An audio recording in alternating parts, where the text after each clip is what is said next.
I ran into this last week. Here's what fixed it for me. If you're looking to switch your number from Giffgaff to Vodafone, follow these steps to make the process smooth and easy. Step 1. Request your PSE code. Contact Giffgaff to obtain your porting authorization code PSE. You can do this via their website or by texting PSE to 65075. Step 2. Sign up for Vodafone. Visit the Vodafone website or a local store to choose your new plan. Make sure to have your PSE code ready during the sign-up process. Step 3. Provide your PSE code. Once you have signed up with Vodafone, you will need to provide your PSE code. This can usually be done online or through customer service. Step 4. Wait for the transfer. After submitting your PSE code, your number transfer will typically take up to 1 working day.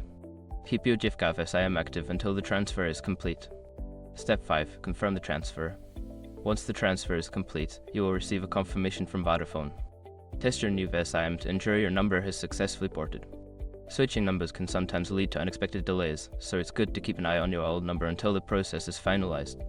If you run into any issues, both providers have customer support to help you out. Good luck with your new Vodafone service.